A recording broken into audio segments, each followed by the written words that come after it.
and cue some sweet-ass intro music that I still don't have, but I'm working on having. And welcome back to Unblurring the Unknown. I'm your host, Dominic, and I appreciate you joining me back in for this is my first full episode. No more introductions, no more hi, how are yous. I already have done all that, and I'm not going to do it again. So today's episode is going to be on the Cape Intruder. Some of you have maybe heard of the Cape Intruder, and I decided to go an interesting route for my first episode. I decided to go the true crime route. And the Cape Intruder is a very interesting case, one in which not a lot of people have heard about it, and that's why I felt like it was interesting for me to cover it, and that it took place not far from where I live. So there was a couple different motivating factors for why I decided to cover that for my technically first actual episode. So our story starts in the town of Cape Elizabeth, Maine. It's outside of Portland. It is a picturesque ocean town known for its lighthouses, rocky beaches, and good neighborhoods. However, is it a nice enough area to leave your door unlocked? After all, you would think nothing bad would happen, right? It's never happened before. You wouldn't think it would happen now. In December of 2005 to February of 2006, residents reported waking up in the night and witnessing a man standing at the end of their bed. Not moving, not speaking, just watching. Once realizing who he was watching was now awake, he would make his getaway. Residents who woke up would chase after the man, but once he fled from the home, he would always manage to make a clean getaway. He would never steal anything, and there was never any signs of forced entry. Police have skepticized that he would enter the house through the front or back doors that residents would leave unlocked. So this begs a question. Why would the residents of Cape Elizabeth leave their doors unlocked? So I did some research. The fact is that Cape Elizabeth is one of the safest towns in the country. Cape Elizabeth's crime rate is a 1 in 1,000th chance of a crime happening to you. So, to put that in even more perspective, 1 in every 953 people annually are a victim of a crime in Cape Elizabeth. To put that in percentage form, it is safer than 94% of all communities in the United States. So I was serious when I said it's one of the safest towns in the country. So that kind of explains why people felt it was okay to leave their doors locked, because they were never a victim of any crime. So that would leave the opportunity for the Cape Intruder to strike. Now, after the first couple of encounters, the police were able to get some sort of an idea of what this man looked like. And there was even a police sketch drawn up for this individual. He was white, early 20s, and clean-shaven. And I want you to take a second to pause this and just go online and Google the Cape Intruder. And I want you to look at this sketch, because it's very unsettling. And it might just look like, a generic 20-year-old Caucasian man. You could look at it that way, and you could say that it looks just like a generic individual. But on the other hand, it's very creepy and ominous and mysterious. And it's kind of one of those pictures of somebody that you look at and it makes you feel very uneasy, very unsettling. And that is kind of adds to the mystery of the Cape Intruder and the Cape Intruder case, for that matter. Now, after the first couple of encounters, nobody was able to get an actual full number of how many encounters took place. Because after all, the only encounters that were being reported to the police were the ones that were waking up in the middle of the night and finding the Cape Intruder watching them at the end of their bed. So, this begs the question. How many houses did he sneak into? And how many people did not wake up? So this kind of adds to the mystery and the illusion of the Cape Intruder even more. As time went on, possible suspects were eventually getting called into the police department, with an all-call being sent out to the neighborhood to put forward suspects. And people trying to come up with who they thought the culprit was and who they thought the Cape Intruder was, who this person was who was sneaking into people's houses and watching them sleep. Because for obvious reasons, nobody was really a fan of this. For obvious reasons. Because I can imagine if you woke up in the middle of the night and you saw somebody standing over your bed staring at you, you'd be fucking freaked out. Because I would be. I'd be freaked out. Eventually, the police helped the neighborhood form a watch party, a neighborhood watch, in hope to catch this intruder.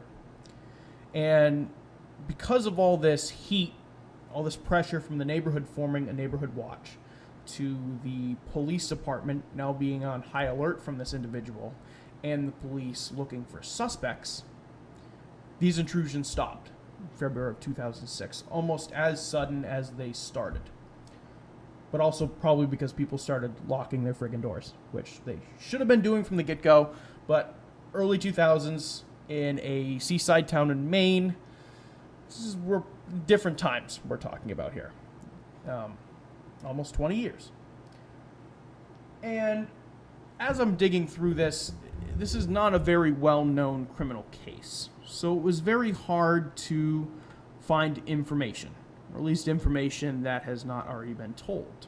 You know, you can Google the Cape Intruder, you can scroll on TikTok, you can do whatever you want to try and find information about this criminal case, and there's not a lot of it. I don't know if that is because it's still technically an ongoing case with the Cape Elizabeth Police Department. That I don't know. Nobody's really covered that, whether or not it's still an ongoing case. Nothing has been said that if they ever detained somebody or brought people in for questioning, you know, I have to assume people were brought in for questioning, but that was never really eluded, and no arrests were ever made. So you have to assume, with the limited information and no arrest being made, that this person was never caught. And again, that brings me back to the police sketch. I already told you once to pause and take a look at the police sketch, and this is a person that obviously looks very creepy, right? But there's no really identifiable characteristics about this individual, at least not from the police sketch that was done up. So this person would likely be able to blend in with society really well. Obviously, if the intrusions stop, and if this was a person who was going into people's homes and people were starting to recognize him, as there was a story that went around that people in the town were naming suspects, and two people actually named the same person who they thought that they were the person who thought was doing these crimes. Two people named the same person. However, nothing came of that. So this person had heat on them and pressure from the neighborhood. There's no way he'd stay in Cape Elizabeth. That's just common sense. Or at least that's common sense in my head. You know, you wouldn't stay in an area if the cops are onto you, or if somebody is onto you and you've committed a crime. You're not going to stay in an area. You're going to move away. And obviously this person looks like somebody who is very not identifiable, very kind of is able to blend in with a crowd. Not everybody's going to recognize him, especially since it takes place in a smaller seaside town. You know, it's outside of Portland, and I don't know if you've ever been to Portland, Maine, or if anybody's been to Portland, Maine. There's a whole bunch of little towns outside of Portland, Maine, And they're all really small, really quaint. You know, they're outside of the city, so they're away from the hustle and bustle of Portland. However, I don't know the makeup of Portland in 2005, 2006, but obviously still a city. So this person, I'd have to imagine, would flee to another small city, small town, to try and get away from everything. That's probably why he was never caught. And through all this digging through the internet to try and find more information on this case, I did find something that stuck out to me. And this brings our story to Yarmouth Port, Massachusetts, November 22nd, 2005. An article is published in a Cape Cod newspaper. I believe it's the Cape Cod Times. And the article was published, and then I had to go back and figure out the exact date of when this took place, because the article was published on November 24th, 2005. So I did the math back to the day, went back to the calendar, dug all the way back to the calendar to 2005, and found that November 22nd is when this took place. A man reportedly breaks into a woman's home. Well, there is no reportedly. He did do it. Breaks into a woman's home, and she was awake, which, obviously, seeing the intruder, this startled the woman, and she proceeds to fall down the flight of stairs in her home, which injures her, and she ends up going to the hospital, and she is treated for minor injuries, and she's okay. This Cape Cod Times article that reported on this was updated in 2011, with it still not saying whether or not this man was caught, whether he was found, whether anybody was arrested, whether anybody was convicted. It does not say any of that. I could not find a follow-up article of any sort about this incident. And a police sketch was done of this man, and he was described as white, clean-shaven, in his mid-20s to very early 30s, with bushy eyebrows and dark eyes. Now, this is going to be another time where I'm going to ask you to pause the podcast and Google the Cape Intruder again, because this police sketch will also show up with the Cape Intruder, with the Cape Intruder's police sketch. They'll show up on the same Google search. If you Google the Cape Intruder, it will show up. And how you know that this is the police sketch of the Yarmouth Port, Massachusetts incident is that this intruder was wearing a blue hooded sweatshirt, which the hoodie is up in the police sketch. So that's how you can determine which one is the Yarmouth Port police sketch and which one is the Cape Elizabeth Cape Intruder police sketch. And there were a lot of similar characteristics about the Yarmouth Port Intruder and the Cape Intruder. There is some differences. There's a few differences. However, obviously police sketches are rough sketches, and I don't know the history of police sketches and how well if they've gotten better since 2005, whether they were really good in 2005. Obviously, this was one singular incident that happened in Yarmouth Port, which one singular police sketch was done. So this man was not seen again in the Massachusetts area around Yarmouth Port, or Yarmouth for that matter. So that police sketch is a lot more not as polished as the Cape Intruder police sketch. But they're both on the same Google search, so if you want to look that up, pause this, look that up, go ahead and do that so you have a better idea of what the Yarmouth Port Intruder looked like. So, that being said, the Cape Intruder's facial features were never described in such detail as in the intruder in Yarmouth. However, could there be a connection? And that is immediately where my brain started going.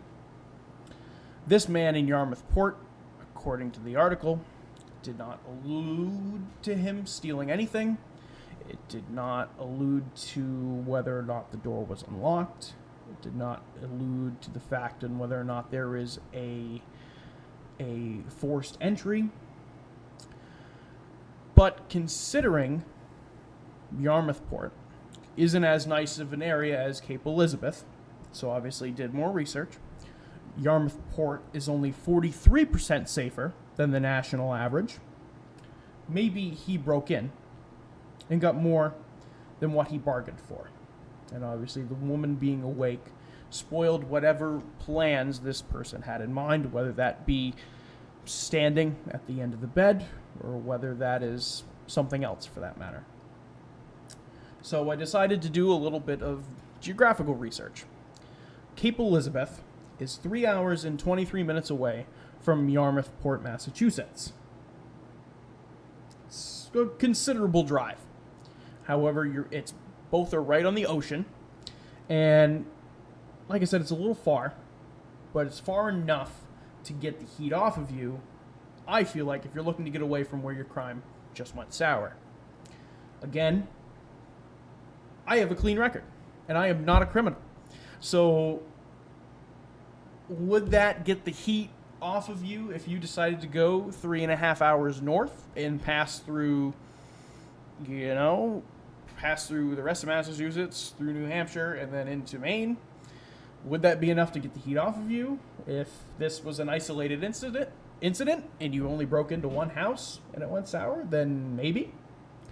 But another thing that really adds to this is that the timelines add up. The Yarmouthport intruder, like I said, was November 22nd, 2005. And the Cape Elizabeth sightings, the Cape Elizabeth intruder, was December of 2005, which adds to this mystery and adds to it. And that's why I felt like this was very, very interesting, that the timelines add up, the sketches look very, very similar, and there's a lot of it that sounds very similar.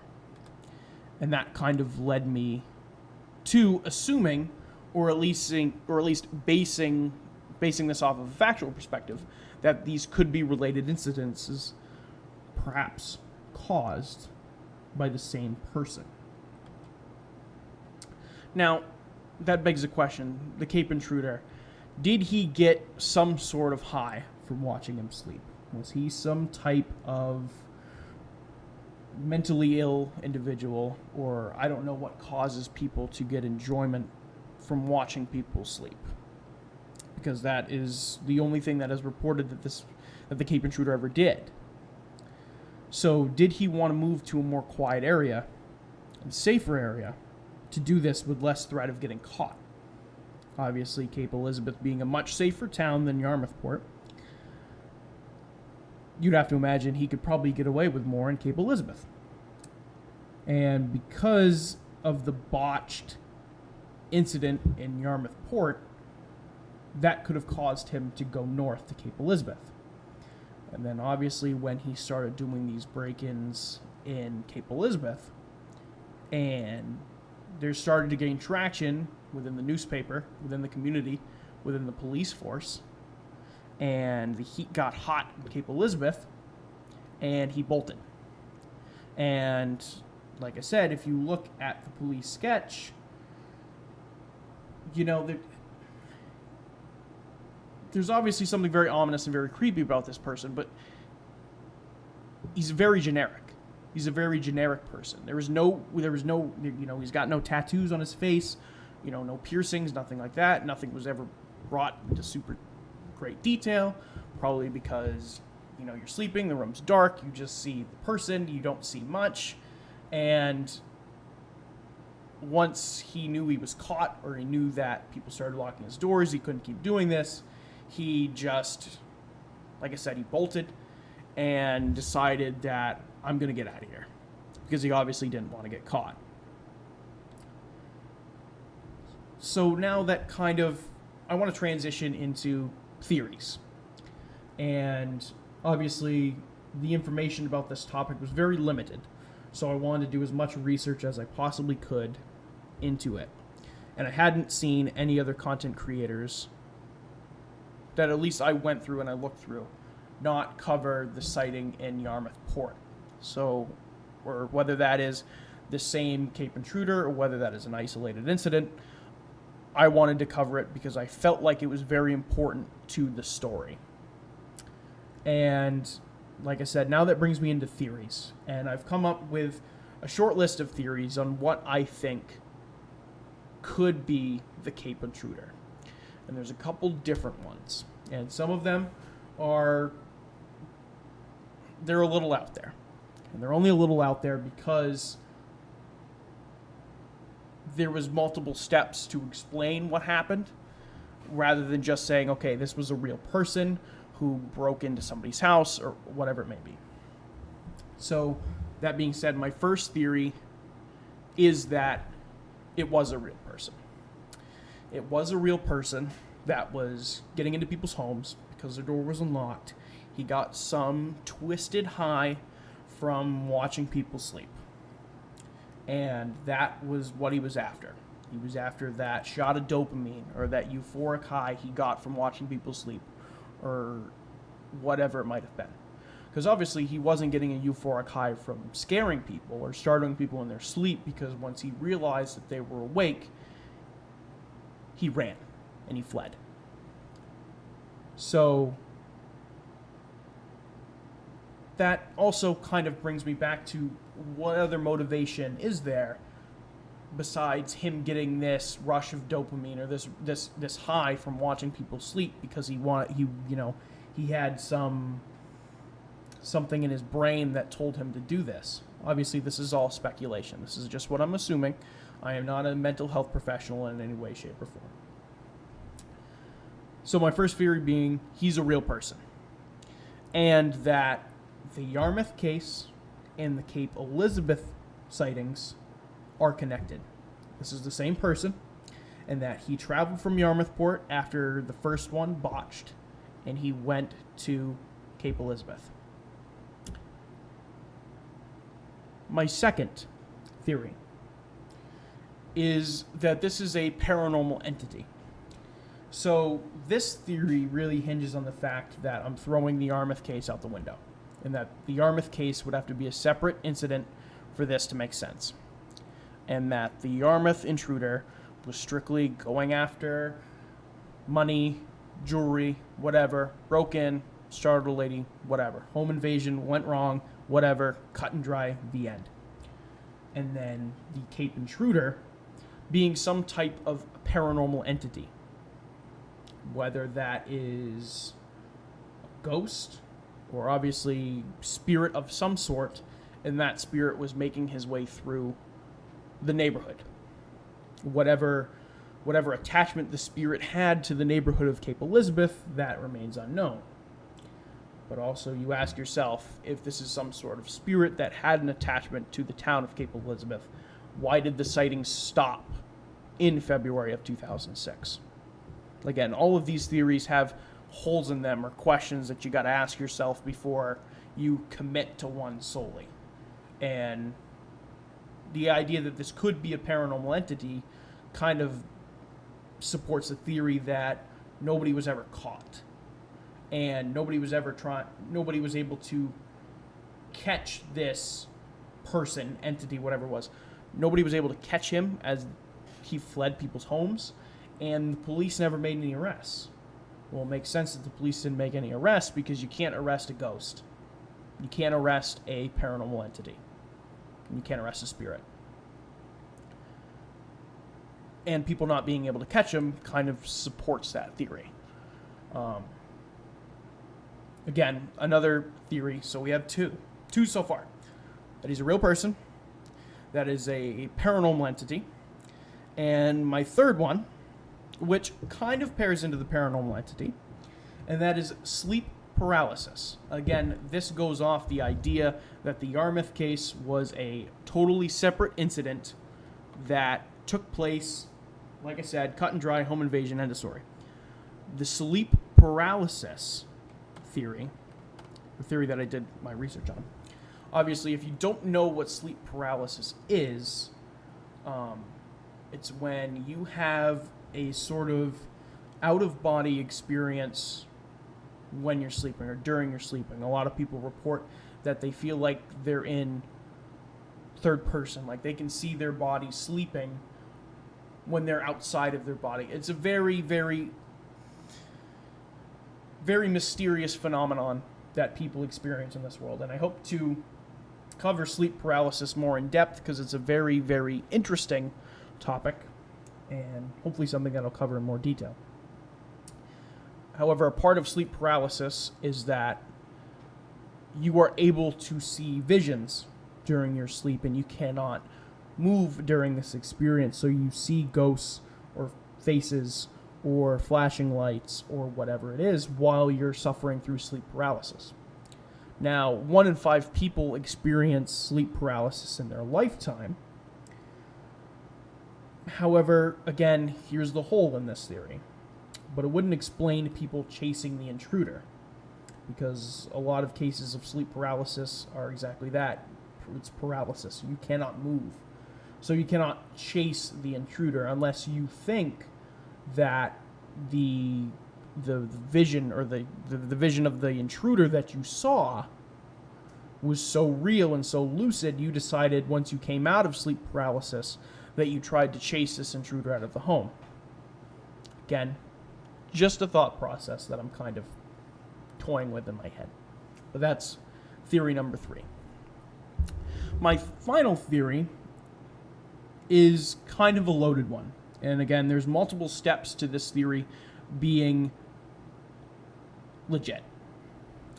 And my final theory is hypnagogic hallucinations. I hope I pronounced that first word right, the hypnagogic hallucinations, to mass hysteria. And there is, like I said, that's loaded, and kind of process that for a second. And this was courtesy from a Reddit user that I found while doing research for this topic. So obviously a hypnagogic hallucination involves a person having a hallucination while they are sleeping. According to the Cleveland Clinic, it says that over 86% of these hallucinations are visual, and these can include seeing people and or faces. So could this lead to a mass hysteria incident? For example, somebody has one of these hallucinations while they sleep and they see a man standing over their bed, and then when they wake up, it was so intense and the hallucination was so real, they felt like there was somebody in their home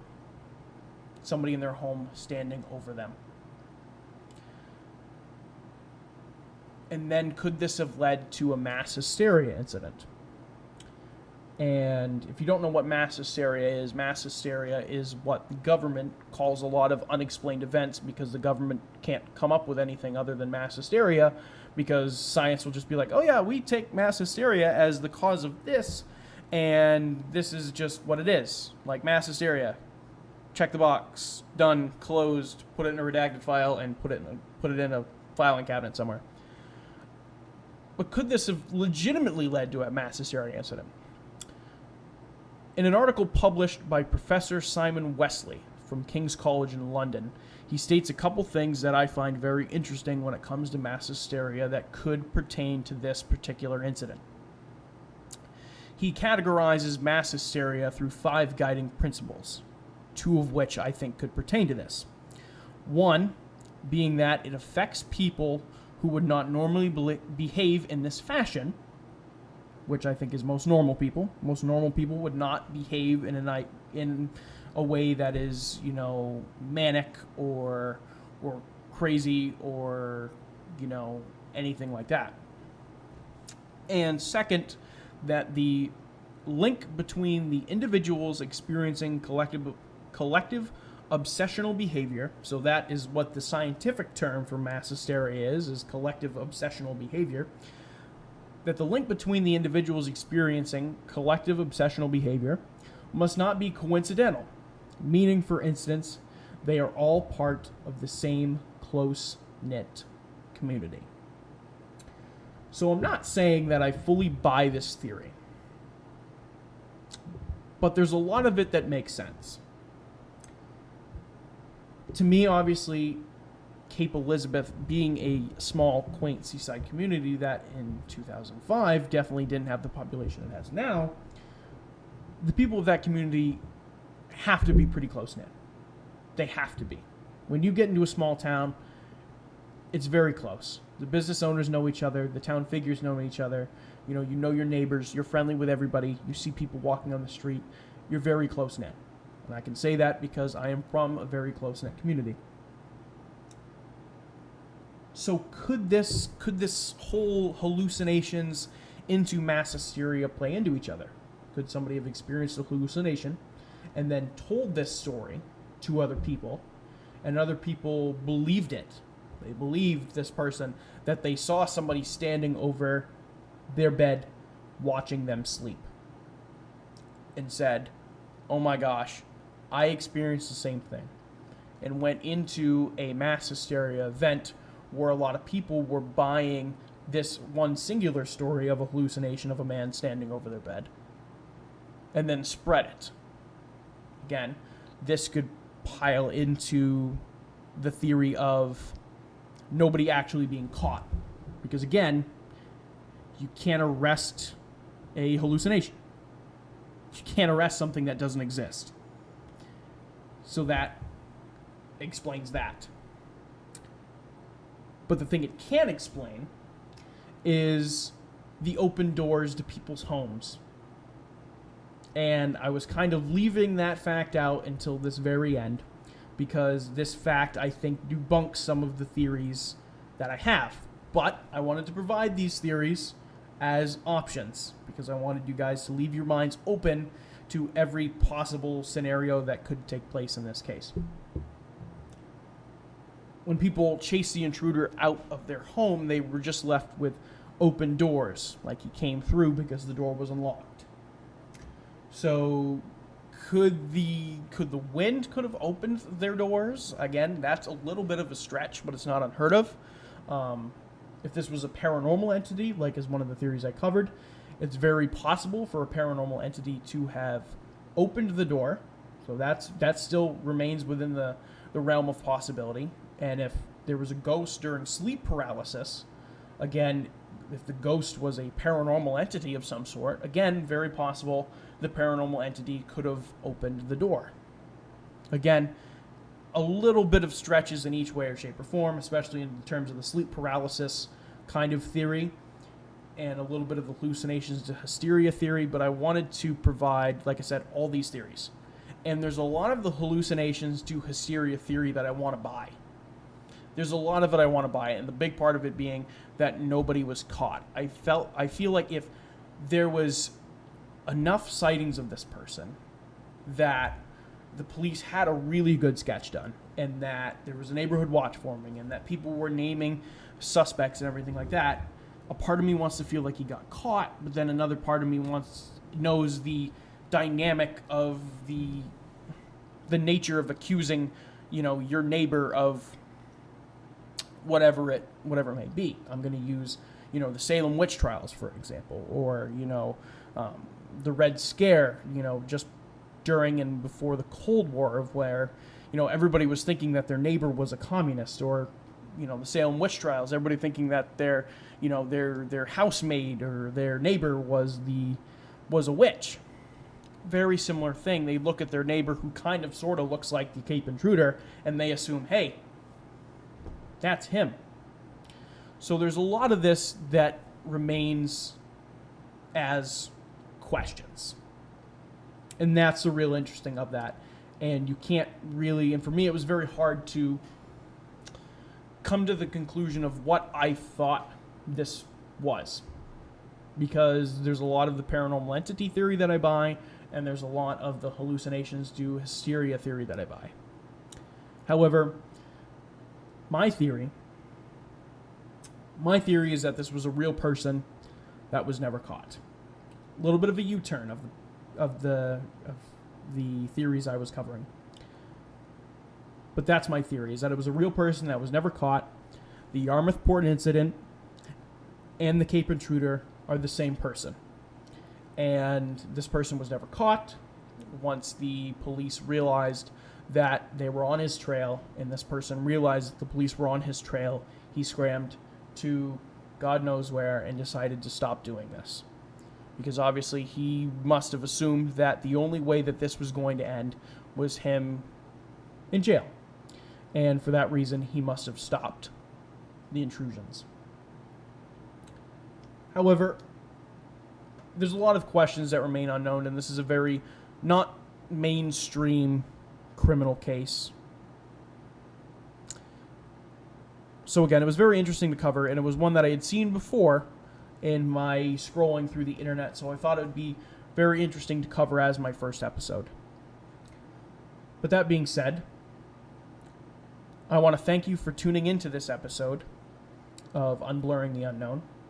I hope you enjoyed it. Again, this was a very fun one for me because there was a lot of motivation for me to cover this episode, and I honestly hadn't done any research into it before deciding to cover this as my first topic, so it was very, very new to me, and it was very fresh to me because I didn't have any outside knowledge of it. But again, my theory is that this was a real person that was never caught. That's my theory because I'm looking at solely the facts. If I'm going off of skepticism, maybe I'd buy the hallucinations to hysteria theory, or even that this was some sort of paranormal entity. But my theory is my theory. I will not back off of my theory because I am very stubborn, and I live in the 21st century where everybody is stubborn and has their opinions on things. So, that being said, again, I want to thank you for tuning in to this episode of Unblurring the Unknown. I hope you join me next time, and see you on the next one.